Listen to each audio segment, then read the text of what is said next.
It's great to be back here virtually this year with Duo Live. I appreciate having me on. And I'm excited to talk about this topic. This is actually the first time I've given this presentation.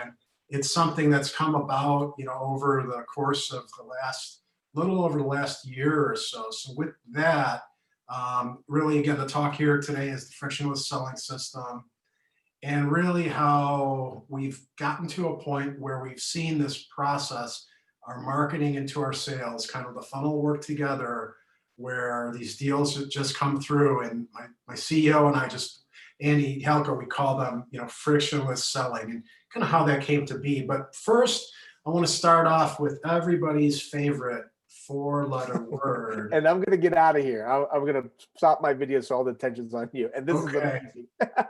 Well, I should say it's essentially a 4-digit word, right? But this last year, 2020, it's been crazy. So I went in and I was looking for a animation I can use, and I typed in 2020, and this is what came up first. I think everyone would be in agreement with that. And then I searched for the word COVID. And of course we had, some social distancing that came up, and then other peculiar extreme measures like this. And then of course we had the masks, right? So what a year. It's been crazy. And really it's been, I understand it's been devastating for a lot of people in a lot of different ways, and really unfortunate. The reason I'm talking about frictionless selling and I'm talking about this year is our approach. It did actually start when we went into this process of trying to take our marketing and make it work for the sales work, tying in, connecting with the sales process in this manner that just makes deals work and close better. And so what I want to look at here is obviously the definition of the term frictionless, right? So it's smooth, it's not impeded by or creating friction, and achieved with or involving little difficulty, or effortless. And really, I'll explain what we did in our business and how it changed the way we take our message to the market, and then how that has generated leads and how we've worked those leads through the pipeline down to through the sales process to close. But it was really the turn that 2020 took that forced us to go deep into this process that I'm going to explain to you guys, and see what I'm talking about here as I move forward. So when we look at the typical points of friction in the marketing and sales process, there's a lot of them, but some of the big ones that come to mind is just, not enough visibility, awareness, or traffic, lack of proof, validation, credibility, lack of familiarity or trust that your prospects might have for you. They don't know your business or haven't interacted with you. And then of course, price is always out there. All of these things can be mitigated by this process that I'm showing. And I understand that everyone has a different type of business model and whatnot, but I do believe there's takeaways in this process that we've kind of stumbled upon that everybody can learn and adapt. The nice thing is this is a method that has simplified our marketing, and it's made it work better with our sales. It's helped us to give more definition to our sales process. So I'm excited to share it. So before we go into that, just some prerequisites to this frictionless process is really, obviously you have to know what you're doing. You have to have an understanding of your prospect's business, the competitive landscape that they play in, if they have the ability to obviously deliver on your products, goods, and services, but also the ability to listen and really pay attention to what it is, what the need is that your prospects have and what their pain points are. And then what works really well with this process, as you'll see, is the ability to be prescriptive in providing your solutions to the challenges that they face. So I think that's pretty simple. And if you can do that, you're probably good to go. And I would say that you're on the path to frictionless when you can actually articulate your prospect's problem better than they can, or even before they share their pains and challenges with you. That's a great sign that you're on the path to frictionless. And when you can understand and diagnose where and why the constraints that they're facing exist, you're on the path to frictionless. And then understanding how their marketing and sales process works, that's super important to understand, where they're at. And I say that we are a growth firm that focuses on marketing and sales, consulting, and agency solution services. So in my case, that's what I'm looking for. In your case, it's whatever your business does for your target audience. And then again, the ability to be prescriptive in your solution. So to speak to your prospect and show how your solution can solve their problem or allow them to achieve their goal. Those are all great signs that you're on the path to frictionless. So a little bit more, just to go into more detail on how we arrived at this process. And so we were really looking for a way to differentiate and attract the right or better, kind of those ideal clients, right? We had worked with clients that we knew, man, if they could just all be like this. They're never going to all be like that, perfect client that's just awesome to work with and, is always is willing to do whatever you prescribe and just fun to work with. They're never all going to be like that. But man, if we can get more of them like that, of that mold, well, this is what we found going down this road. We've been able to accomplish that to a large extent. And so with that, I'll tell you a little bit about the story of Insivia and how we started and where we are today. So Insivia is, again, we're a growth consultancy and agency. I'll tell you a little bit about the services that we offer in a second, just so this all makes sense. But our company was founded by Andy Halko. He's our CEO in 2002, so we've been around for a while. He actually was right out of college when he started the agency. He was really focused on web design and development at that point in time. He built intranets and some other tech solutions for clients and really arrived early to the digital marketing game. But ultimately, for a long period of time, we're based in Cleveland and we were a Cleveland agency. That's who most of our clients was, probably 90% local, and then the other 10% were at least, maybe regional, but that was where we were confined to. And given what we do, we don't have to be. And given a lot of what's changed in 2020, that's allowed people to learn to be forced to embrace working remotely and doing things virtually. I think there's a lot of businesses that have an opportunity to expand beyond maybe where they're used to doing business. And that has certainly been the case for us.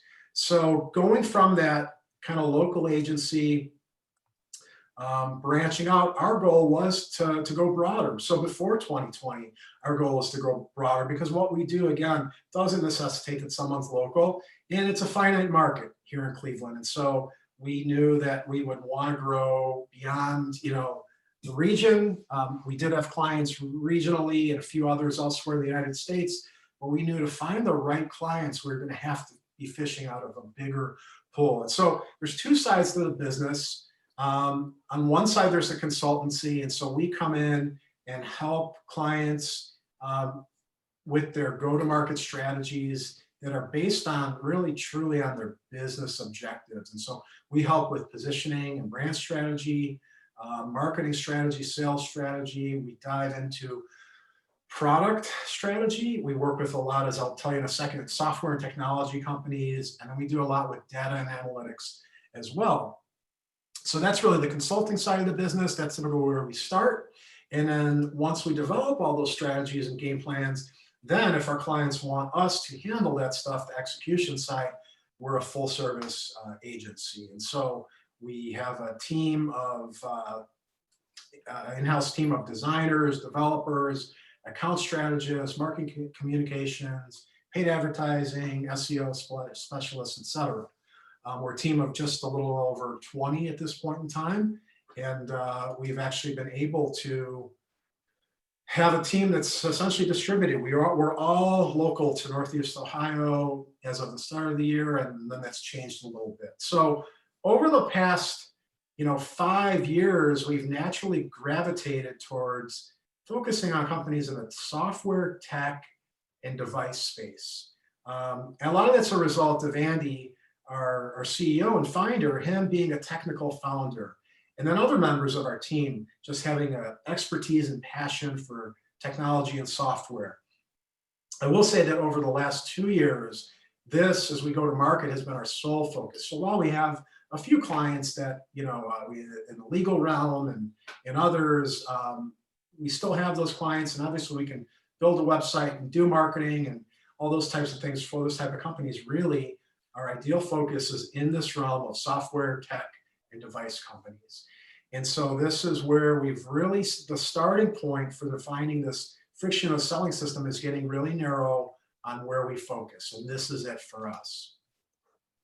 It has led to international growth. So over the last probably 14 months, 13, 14 months, a little over a year, we've gone from, again, a regional company with, regional book of business to essentially international. So we do have now our team is fully remote, a little over 20 people, all in the United States, except we have one in the Bahamas right now. Most are still in Ohio, but we do have 2 people that are out of Florida. We have somebody in Nevada. We have clients all over the country: New York, LA, San Francisco, Pittsburgh, Detroit, Portland, Indianapolis, DC, number of other cities throughout the US. And then internationally, this has been an exciting one for us. So over the last year or so, we've grown, we've added clients in Canada, Israel, Indonesia, Spain, Germany, and Thailand. And so that, for us, that's been exciting. That's something that we wanted to accomplish. We've been able to do it, and really it's in big part to this process. And so our go-to-market approach, we have a small team, and we had to find a way to create higher volume of quality content and do a lot of outreach. We get most of our opportunities come in from search. We do really well. We do a lot of search engine optimization for clients, and we do it for ourselves, and that's where we get probably 90% plus of our business that comes in. So we have a real heavy focus on inbound marketing, and we do have an outbound approach that I'll talk about in a second as well. So it's kind of balancing those 2 pieces is kind of how we go to market.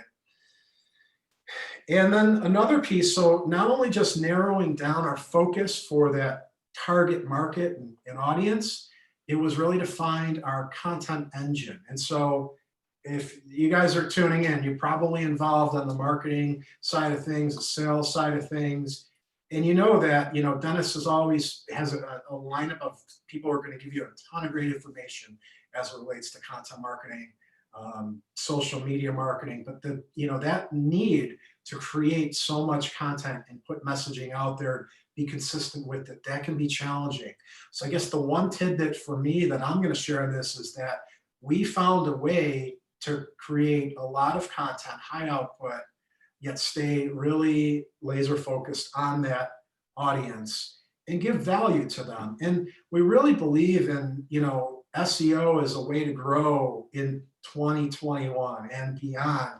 And the reason is this, is while there's so many different aspects and ways that, you're going to engage in marketing and do a lot of different things to paid advertising and organic, social, and all that kind of stuff, PR, all of it certainly still matters, right? But what we've seen with this approach is that SEO just continues to be the champion for us, that really pushes the needle. That's where we see the results. That's where we see the wins and sales and all of that. So wrapping everything else up is important into that approach, but ultimately search is where we're getting the results. Hey, Tony, this is Dennis. Can I jump in for just absolutely. 1 second? We have kind of a comment from me and a question, and I think that it's vitally important.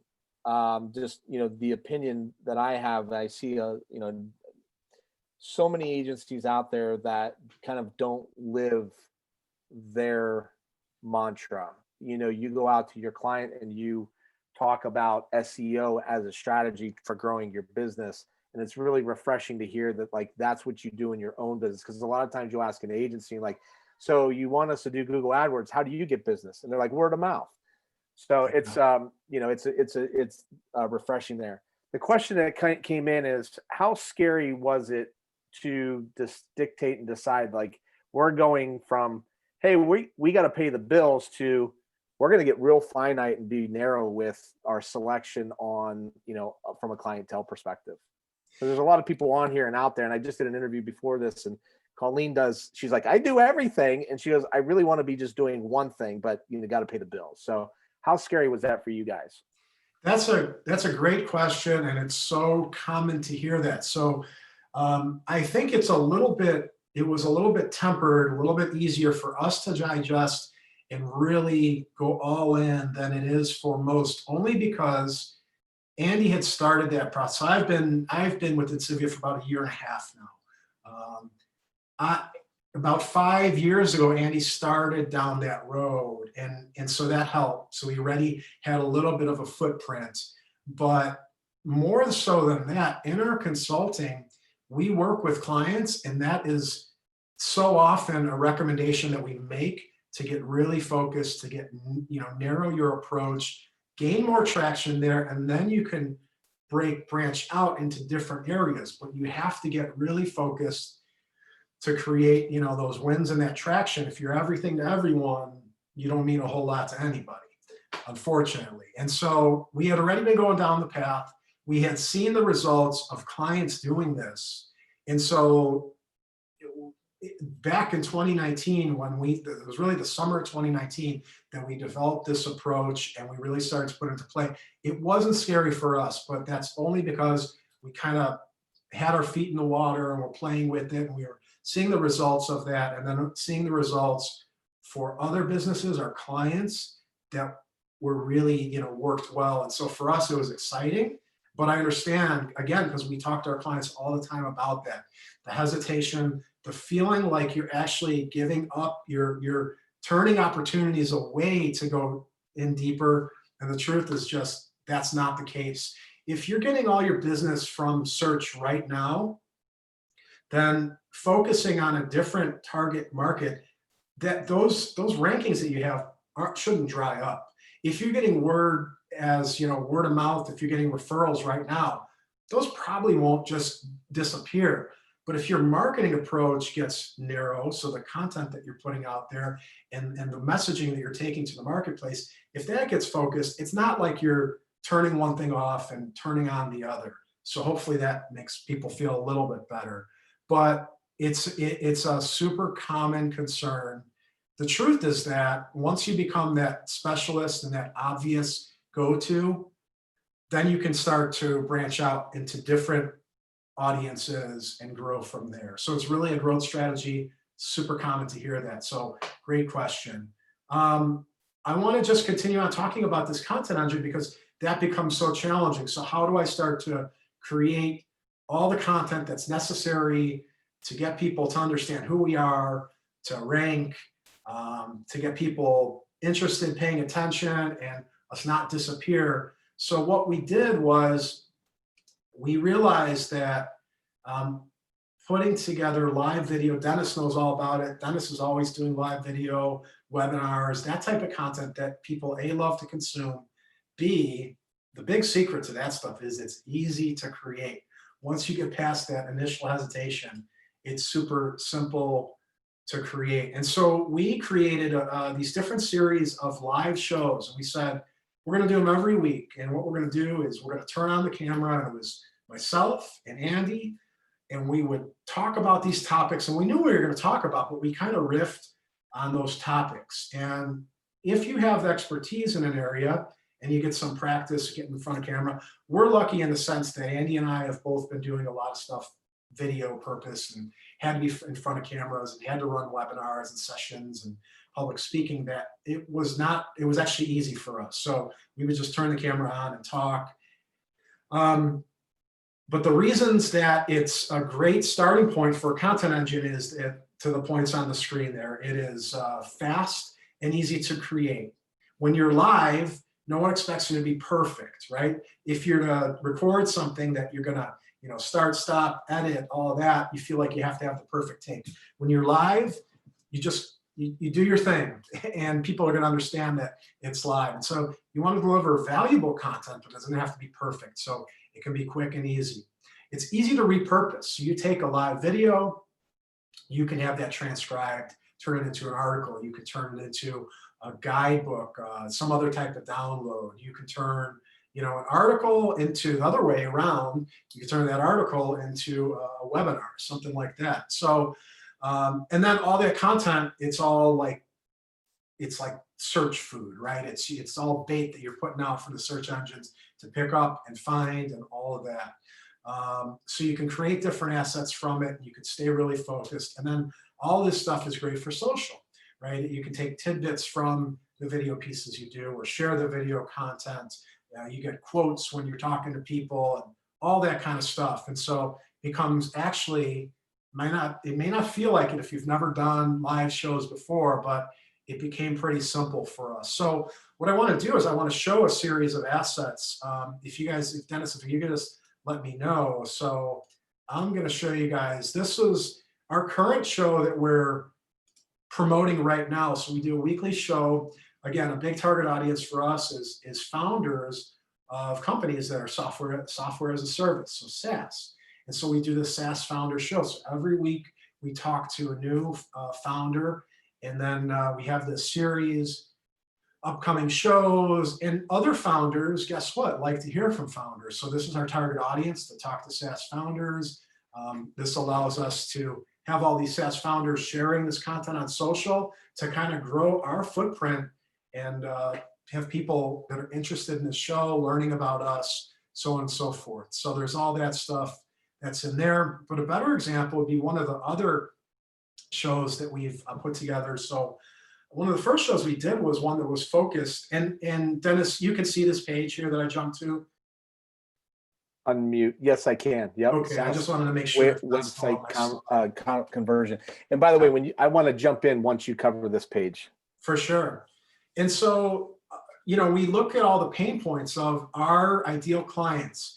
SaaS is a big one. So we focused a lot of these shows on SaaS. So if you have a software as a service business, you need to get people to your website. You need to get them to convert, to either sign up as a lead or to buy. And so conversion is a big topic. The other thing for them is retention, retaining users. If you have someone that's paying monthly or annually for a software, you need them to stick around. So we had another series that was all on retention. And then we're doing the founder show. We've done a few other series, but that was the idea. So we created these show pages. Again, we turned the camera on. Andy and I would talk every week. But with that, we had 12 episodes, and we kind of thought this out. And so it was really kind of step by step. And we realized the points we wanted to hit. And every week we talked about a different important subtopic to website conversion. So creating scannable, consumable content to drive conversion. And guess what? So we did the show, but we also have an article here that goes into detail on that topic. And we did that for each one. And then creating multiple conversion points to match buying cycles, build amazing pricing pages that convert, so on. So all this stuff here is all related to conversion, but we created out of those shows, we created articles, we created assets to share on social media, on and on. And then below that, we have some articles and other things. We also have a webinar that's focused on website conversion. We created from this. Again, here's an example of one of the articles, the blog post essentially. This guidebook that we have here from another show. And so we tried to really maximize what we're doing here. We took these video files and we turned them into podcasts. So now they're out there in podcast directories as well, and you can listen to them here on this page. And then we created this killer SaaS website guidebook. So this was the download, kind of the companion piece that we actually developed first. And then from that, the 10 principles each became a show. So every principle that had its own show. We did an intro that kind of talked about the series. We did each topic, and then we kind of recapped and covered everything for episode 12. So that was our 12 episodes. Tony, did you guys did you write that, or did you guys contract somebody to write that? Or did somebody within your business end up doing the copywriting? How'd it go? Yeah, that's a good question. So really what we did was this piece here. So we didn't call it an ebook specifically because it doesn't have enough in-depth writing. We actually outsourced the articles. And so every 10 of those principles have an article that goes into depth, and we hired writers to do that. This piece here is more visual, and we call it a guidebook because it's a little bit lighter. And basically what it was, it's our slides from our show. So Sure. every show that we did, we'd have about 2 or 3 slides that would go with that, the intro topic, and then 2 or 3 slides to go along with that. We put those together, turned it into a PDF.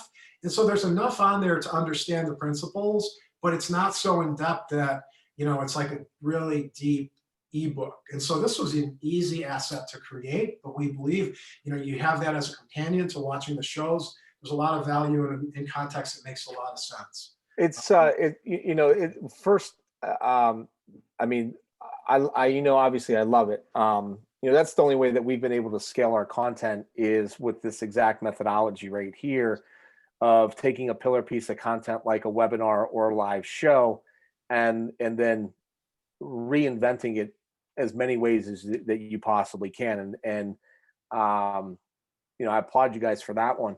The other thing that going into my live show that I didn't recognize beyond the content that I thought we were giving the world, this amazing content, and boy, people are going to soak that up, was when I would go out and interview business owners or have them on, when the magic would happen when I would close the computer and we weren't live.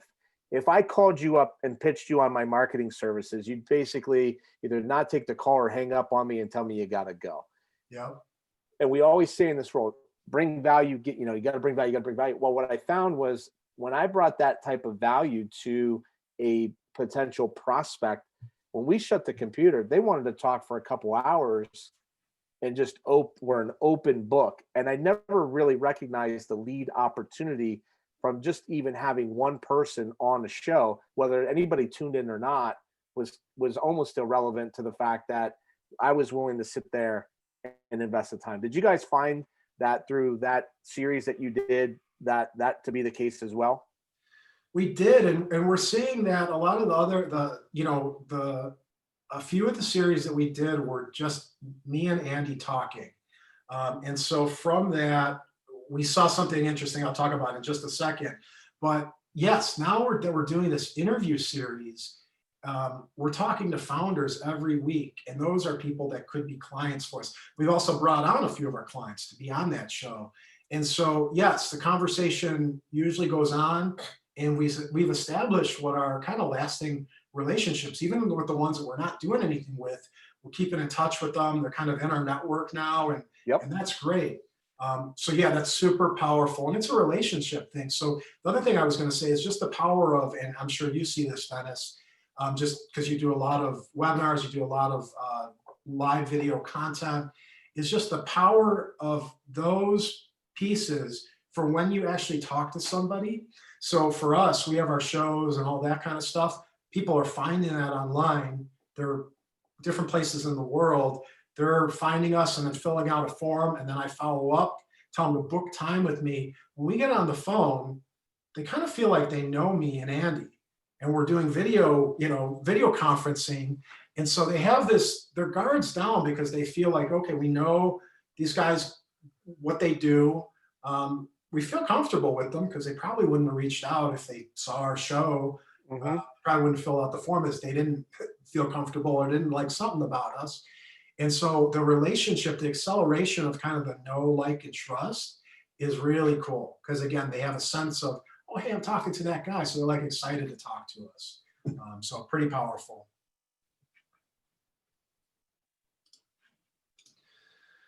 Another piece here that I wanted to show. So again, repurposing. We then took basically everything we talked about in the series and did a single presentation as a webinar, kind of wrapped everything up. And then we made that actually an automated recurring webinar. So people can go on, register, it'll give you times. It's basically a simulated webinar, but we still get the questions. We answer in chat when people are on live and all that. So that's been really cool as well.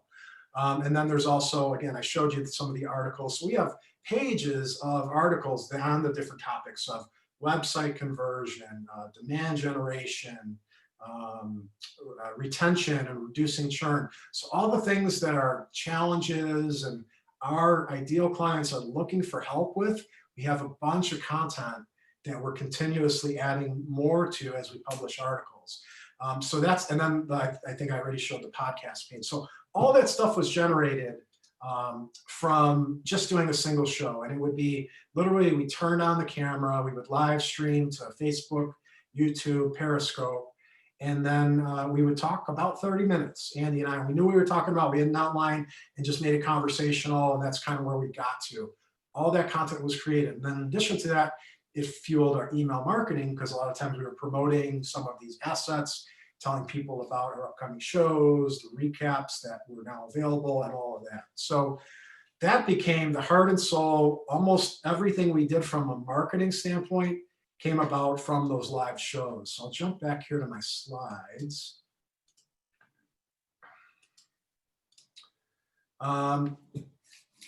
So what we realized was, by creating these shows, they were, again, once you get past the kind of fear of being on camera, quick and easy, yet we were able to deliver marketing content that truly offered value.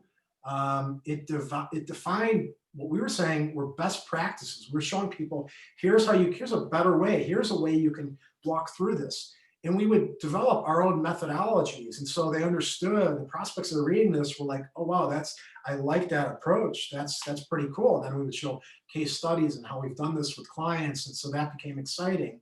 And so it really just demonstrated our approach and our expertise. And again, didn't take a whole bunch of time, effort, or anything else. I would say for me, the hardest part, if we were to do everything by ourselves, would be the writing, just because it takes me time. But in this case, as I said, that's the one piece that we just hired somebody to do that for us. And so that became the content engine to create all this stuff that was starting to get ranked and found, and people were visiting our site and filling out our forms and all that. So that became the point where we were driving leads from. And so it became the handoff to sales. And so the way we do a prospecting, I'll just talk about our outbound approach for a few minutes, but really the big two pieces are LinkedIn and email, and doing outreach on both of those. And so what's cool about that is, people complain a lot about, getting email spam. For years, people have been complaining about that. But then also, LinkedIn spam has become something that people hate, right? People hate getting those unsolicited sales pitches via LinkedIn.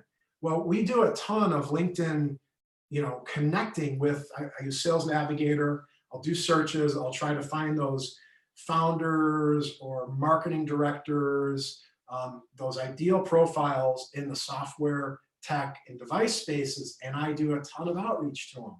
But here's the nice thing. In my outreach, I'm not pitching to them. I'm engaging them. I'm inviting them to, guess what?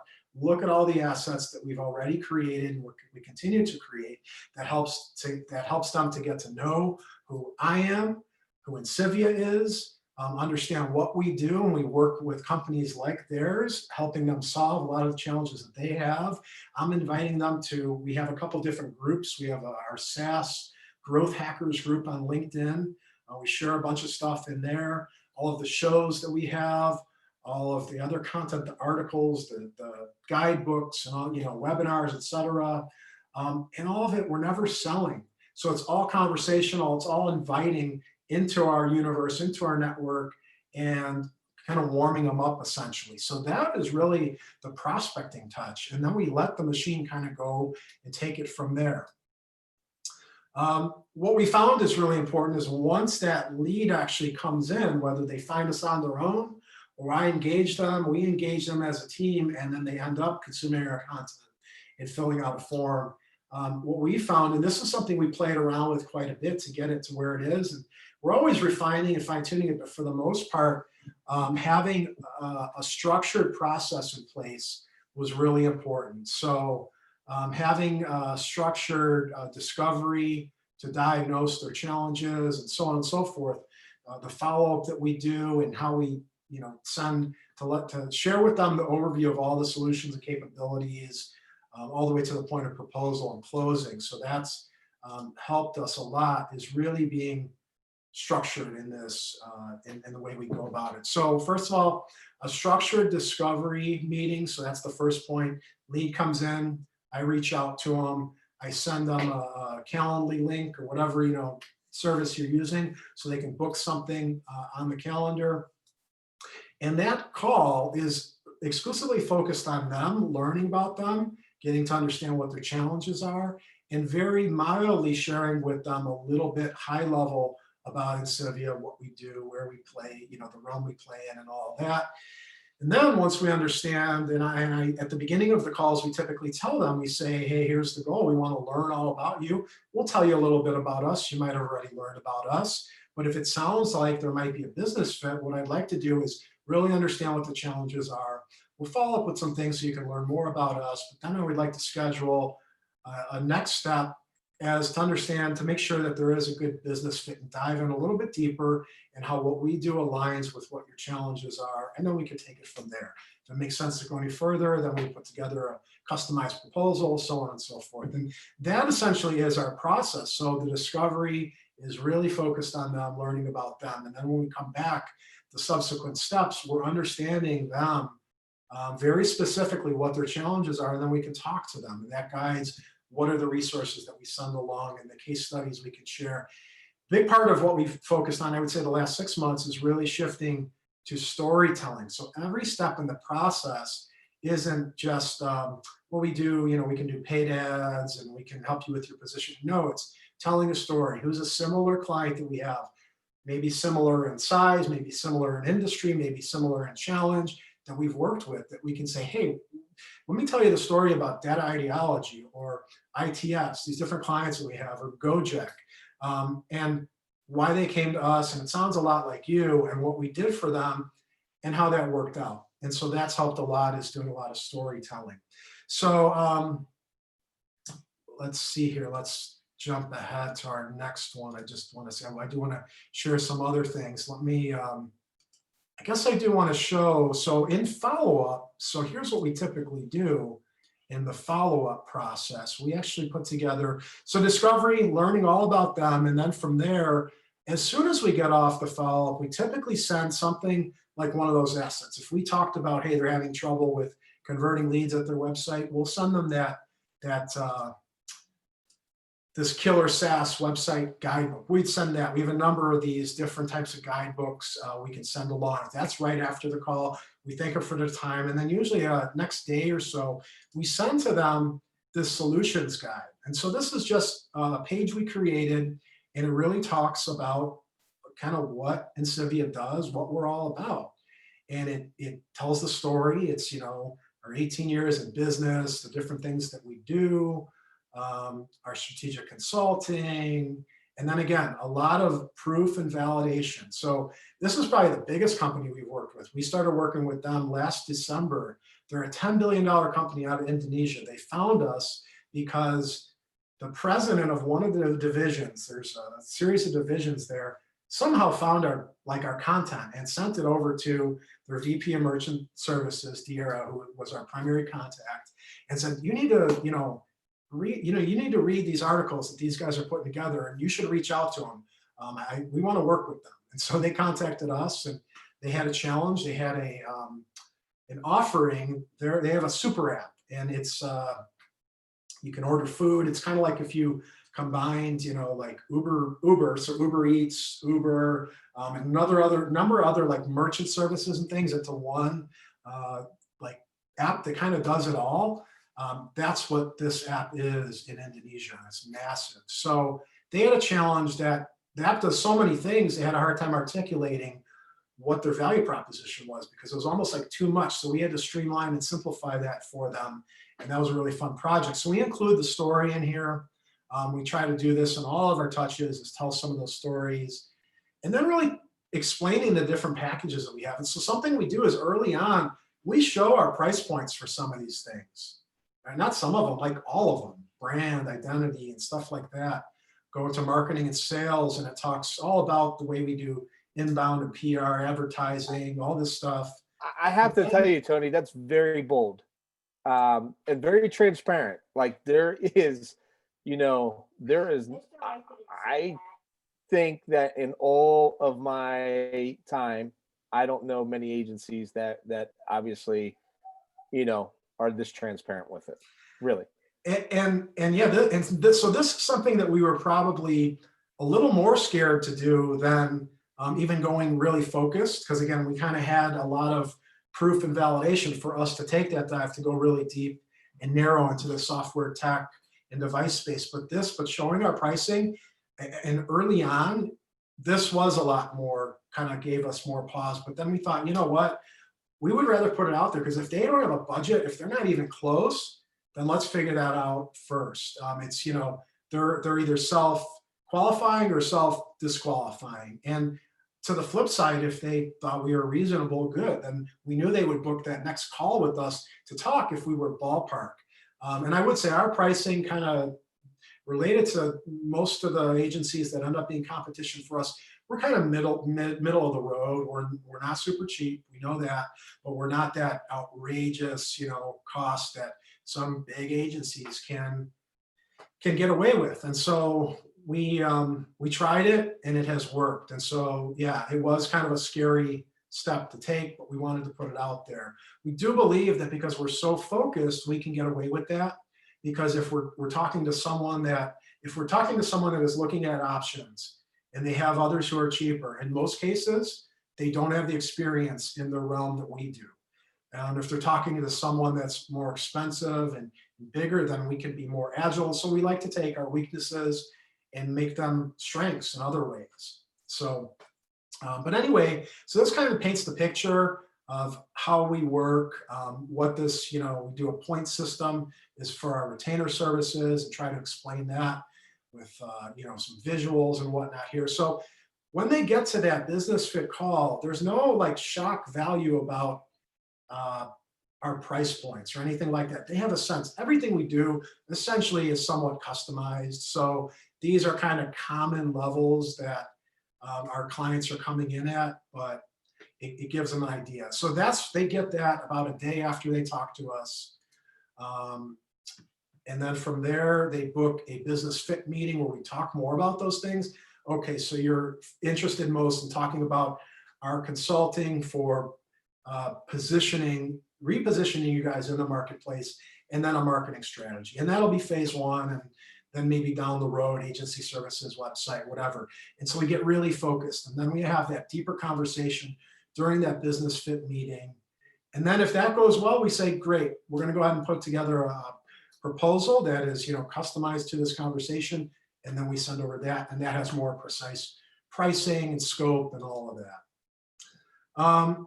And then one of the last points here that I want to talk about is how do we improve the closing rate? And so something we had to learn to do is just sometimes it was closing challenges couldn't get, a lot of times just hung up in getting clients to act faster, getting them to really have a sense of comfort with us, maybe in their industry or whatnot. Again, a lot of what we did has already helped with that. But for those reasons, what we did was the heavy proof and validation. So a lot of case studies, and just showing work we've done, a lot of storytelling, a lot of, diving in deep and showing work we've done and approaches we've taken with other clients that are similar to them. So in some cases, we'll bring up our deliverables from a consulting engagement where we redefine brand positioning for a client and their marketing strategy. And we'll actually pop that up and say, well, here's the client that we told you about who's similar to you guys. And here was their starting point. And this is what they used to look like and how they went to market and their value proposition and all that. And here's the exercises we went through. We explain how that works. And here's what we came up with. And they'll be like, oh, wow. So we're validating the process. We're not just saying, oh, we have this process where we can learn about you and help you have a message that matches the market and what their needs are. We actually show them how we've done that before. And then again, to the point of using the weakness as a strength, earlier this week, the last deal that we have, it's a pending contract, so it's not closed yet, but we found out that this client, they they were looking at us and somebody else. Well, on this call where we went through our proposal with them, we found out they're talking to Gartner.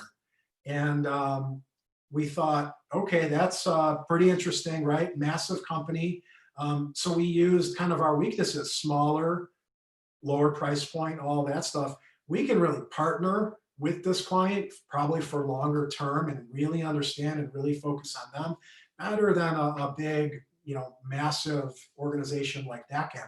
Now, obviously, there's things that they can deliver, a lot of that data and intelligence that we probably can't touch. We'll probably pull some of that from them because we were upfront. We have clients who do that right now, but we tried to flip the weaknesses and turn them into strengths, so our size. And then using time scarcity, something we've started to do is on our proposals, we'll let someone know when it's custom, we're talking directly to them and their challenges. We're answering those challenges with our solutions, and we're saying the pricing that we're putting on here is good for 30 days from today's date. And a lot of that is valid because a big piece is capacity planning for us. Because we're not massive, we have to say we can only take on so many new clients. And so if we have a couple deals in the works, we may not be able to get to you. So here's where it's good till. If you answer, and take action by then, let's go. If not, I can't guarantee that we're going to get you right into the cycle. So really trying to get people to act faster, because that's been one of the challenges for us and kind of how we did that. All right, so a brief recap before we get into just some, happy to open it up, answer questions, learn about favorite movies and all that. Really what this process has done. So hopefully you guys get a sense of a bit of what we're doing and how it's done, and hopefully have some takeaways. But here's ultimately what the outcome is our prospects, that the ones that are super close to those ideal prospect clients we already have, they're finding us, they're consuming our content, they're learning from us and seeing us as credible, as experts. They're actually getting to know a little bit about us and like us because they see us and hear us talk and all that kind of stuff. And there's a familiarity there. And when we do talk to them, there's a level of comfort, and then we're talking to them and we're laser focused on them and their challenges. We're not all, bloviating, talking all about us and what we do. And then when we do talk about us, it's big picture, and we're telling stories. We're using a lot of proof, validation, and ultimately trying to find clients that for us is going to be a partnership. So it works for them in the long term, works for us in the long term. That's a win-win for us. And so that's what this process has really allowed us to do over the last probably 18 months. A lot of trial and error, but we've gotten to a pretty good point. Last thing, I was working on these slides last night, and my daughter came in here and I showed her some of these animations I have in here that I thought were funny. And then she said, Dad, you should tell them, they need to, now she's 11, and she says, don't blend in when you were born to stand out. And that comes from one of her favorite movies called Wonder. So I thought that was a good note to end on. So with that, guys, that is all I got. My email is here on the page. Feel free to connect with me on LinkedIn if you want to learn more about this process or Insivia. Tony, you got access to the chat. If you do, cool. While we take some questions from the audience, you go ahead and throw your LinkedIn profile in there and any other information. Then obviously, when we wrap this up, we've recorded it. We'll make sure that your contact information gets put out there as well. I really appreciate everybody jumping on the webinar today. It's a great deal of information, a wealth of information. We have somebody on that basically says, I have a client whose business is so defeated by COVID, and so that and I guess you're not alone. So yeah. I don't mean to laugh. I have to laugh because we've had about a 70% impact to our business this year, because of obviously this situation. But any suggestions when trying to engage youth? And I dug a little deeper and I said, well, what does that mean? And he says he works with a nonprofit. He works with a nonprofit, and it's been very difficult to engage a younger audience because schools have gone online and remote, and there's obviously so much computer usage going on that there seems to be, maybe the question is more along the lines of fatigue with a younger demographic. Are you working with anybody seeing that and or just anecdotally have some ideas off the top of your head? Yeah, so I guess the challenge is like the fatigue of, And by the way, it happens to deal with the web as well. So that's what they're just basically saying. I said, can you elaborate a little bit more? Um, and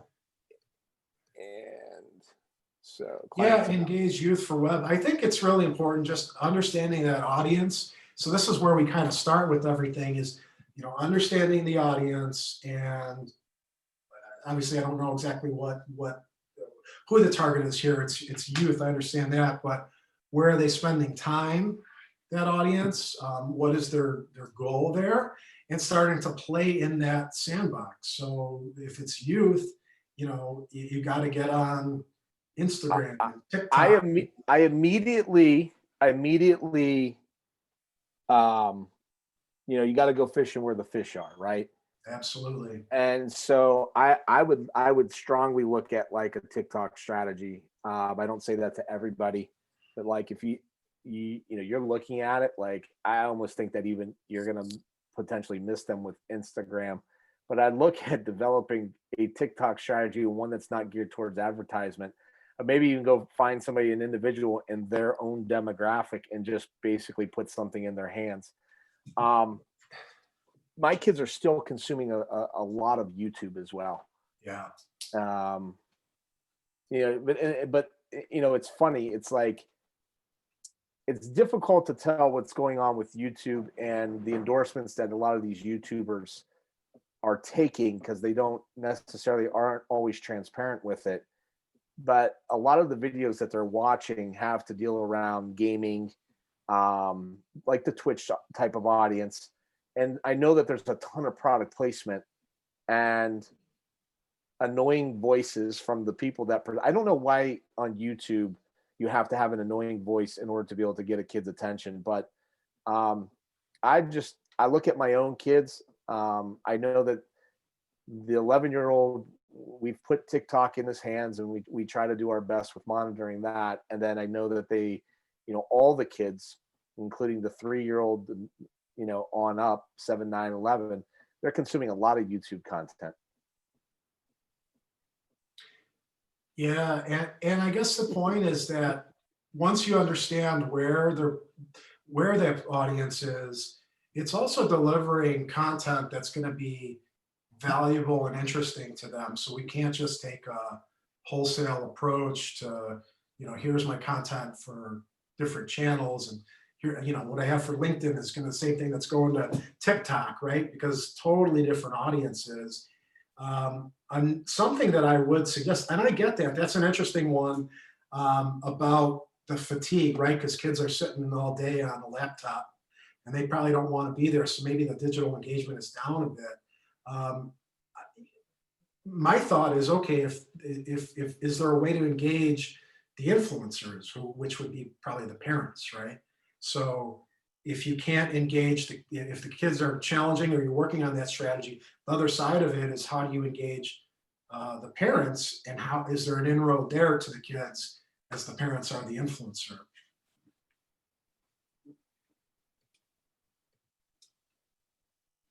Yeah, it's definitely, it used to be, the cereal at the grocery store was at eye level. The sugary cereal was at eye level for the kid that tugged on the parents, coat and said, "Hey, I want that cereal." It was done by design. And now that the cereal aisle just happens to be in your bedroom and it's on YouTube, Yeah.